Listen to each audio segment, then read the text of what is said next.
হরে কৃষ্ণ। যেভাবে পারো নিজের উন্নতি করবার চেষ্টা করো।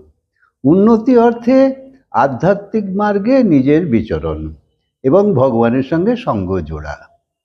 সংসারে কেউ তোমার কর্মের ফলকে তো নষ্ট করতে পারবে না, তাই নিজের মন বচন কায়ার সাহায্যে তুমি কর্ম করতেই থাকো আর ফল পেতেই থাকো। সে যে জন্মেই হোক, এই জন্মেই বা অন্য কোনো জন্মে পাবে তো নিশ্চয়ই। তাই এই কর্ম থেকে পেছিয়ে যেও না। জন্ম জন্ম ধরে যে সাংসারিক কর্ম নিয়ে আমরা আছি, এর ফল তো সেই একই, খালি যাওয়া আসা লেগেই আছে। আর নানা শরীরে ঘুরপাক খাওয়া, তার থেকে তো রেহাই পাওয়া চাই। যেমন কৃষক জমিতে যে বীজ পুঁতবে, সময়ে সেই ফসলই তো কাটবে।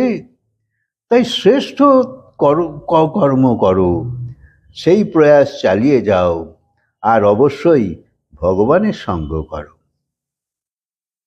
আমরা দেখেছি যে ভালো লোকেদেরই যত দুঃখ আসে, সমস্যা আসে, তাদেরই বেশি সহ্য করতে হয়।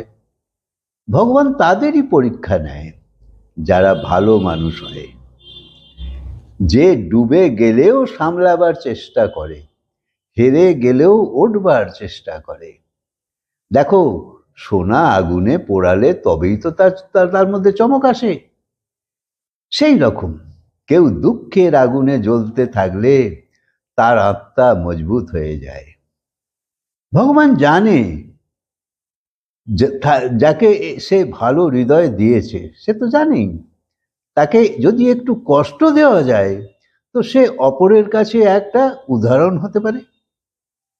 দেখো, যে খারাপ তাকে দেখে তো অন্যজন শিক্ষা নেবে যে আমি যেন ওরম না হই। যে নিজে ভেঙে গেলেও অপরের হৃদয়ে আশার সঞ্চার করতে পারে, তার মধ্যেই ভগবানের শক্তি আসে। তাই ভগবান তাদের দেখে যাদের মধ্যে এইরকম সম্ভাবনা আছে। ভালো লোকের পরীক্ষা এই জন্যেই হয়, কারণ ভগবান তাকে কমজোর নয়, বরং বিশেষ কিছু বানাতে চায়। যা কিছু সমস্যা আসে তা তোমায় মজবুত বানাবার জন্যেই আসে। ভগবান সব সময় তোমার উপর নজর রাখে যে তুমি অভিযোগ নিয়েই বেঁচে আছো নাকি ধন্যবাদের মনোভাব নিয়েই আছো।